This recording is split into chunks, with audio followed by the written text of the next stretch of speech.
in a world of deep fakes and exponential Moore's law level advancement in the ability to create artificial realities around us, what are the consequences of that for our brains?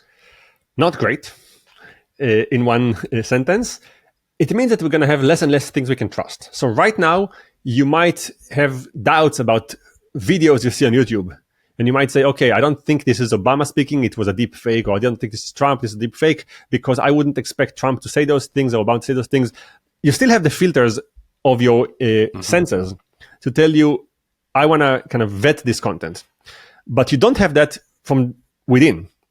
Right now, we're talking, the three of us, we're creating a memory of this experience. If someone comes to you tomorrow, Marcus, and says, Marcus, it was so great that yesterday we played tennis. And you say, no, I was actually on a podcast with Moran. And they say, no, we played tennis. And you say, no, I remember, I was in a podcast. And they start showing you, they can show you footage of you playing tennis in a video. And you say, this is a deep fake. They could have 10 friends tell you, Marcus, you were with us. You won't trust them because you trust your memory fully. Yeah. Like nothing can override your own memory of this experience. When we get to a world where someone can put a neural implant in your brain and start essentially hacking your thoughts, you would have memories that you wouldn't be sure anymore. So the deepfakes would be from within. And you might say, wait, I remember myself talking to Moran, but all my friends say that we were playing tennis, and there's so many of them saying that, and they show me a beautiful video that shows me playing tennis. Maybe my memory is flawed. And the level of uncertainty is at the maximum amount because you can't trust anything, including your own mind. And that is this is basically the stuff of Black crazy. Mirror, isn't it? I mean, the best example we have for that right now is people with all kinds of brain disorders, schizophrenia. And basically what happens is that they see something. So from their reality, there is a person, they're talking to them. And you can argue till tomorrow. You can tell, no, there's no one, what they can do. John Nash, the famous economist, he was able to live with that, meaning he saw people. Everyone told him these people are not there. And he said, okay, if I want to function in society, I need to just ignore this person that I see, because I'm the only one seeing it. He was able to function. But most people with schizophrenia aren't. They just see someone, and it's like Bryce telling me, it's just the two of us here. Marcus doesn't exist. So what do you mean? He just asked a question. I answered. They said, yeah, it was all in your mind. Only the two of us are here. There is no Marcus. I would have to, I can accept it. I can play the game of ignoring Marcus entirely, telling myself I'm not looking at him and so on. But the reality is that my brain presents Marcus, and I have to work hard against my brain to not trust my own mind. And that is something that we have not experienced right now. That's the next version. And how much of that brain power is used to do that? Because you're trying to do something contrary to what you want to do. Is that a huge drain on the brain that pulls you away? Or is it, because I'm just trying to relate this to what people are doing and seeing day to day from their own perspectives. So we haven't had this maximal amount yet, because the people, the number of people who have neural implants that can be hacked and is tiny. There's in the US only 40,000 people, which is not nothing, but it's very few people that actually have something in their brain that you can hack into and create new versions of reality for them that will fool their brain and so on. So we don't really know. With people with schizophrenia, that's the closest version of that. If they see a psychiatrist, they go through a long therapy that basically try to tell them, look, you have to trust me. If you want to function in society, you have to ignore this voice and trust this voice and so on. They're able to do that.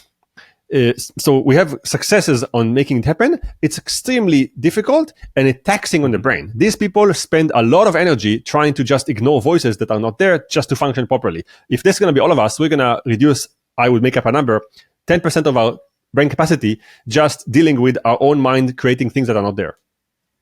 But here's the thing, Moran, I listen to what you're saying and I say, do we even need to wait till people have neural implants for this to happen? Because as we find ourselves living in what one of the most frightening terms that I've ever imagined hearing, post-truth society, and one that increasingly is capable of generating outside of our heads very compelling evidence of things that are not true, or alternate realities or alternate facts.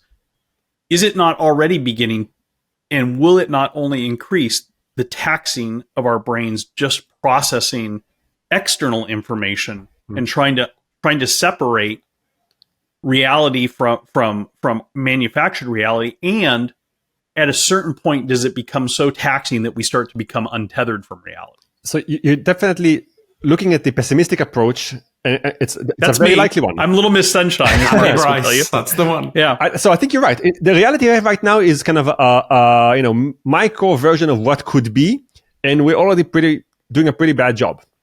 And it's easy to make it even harder for us. So right now, you open your browser and you see an article that says humans have landed on Mars. You basically go to your mental states and you say, how likely is it? I know reality. It makes no sense. And after, say, 2 seconds, you say, this is fake, and I'm moving on. You still spend 2 seconds on this article. And you maybe spent a couple of hours in your life figuring out that you should trust this website and not that website. So you have this also as kind of a backdrop to your decision. So you have a little bit of like effort made. If you live in a world where you can have infinite articles, if it's just 2 seconds to know that this one is true, so imagine you wake up in the morning and you see a website that looks like the New York Times or like CNN or like Fox News, whatever preference you have. It looks like it, and there's an article there, and you say it makes no sense. And then you look at another one and it makes no sense, another one that makes no sense, and there are millions of them. And you have to weed out all of them to find the one that makes sense. You just wasted hours of your time. So then you start maybe relying on your friends, and then you have an echo chamber effect, which you only trust the friend that you actually asked the question in the beginning, or you trust an AI who has to fight another AI because your AI tries to weed out the bad ones, but the other AI tries to create ones. So you kind of a battle between AIs and what's true. Either way, without even going to neural implants, we're looking at a world where if the battle is about your reality and machines are involved and we have finite time, we're in trouble.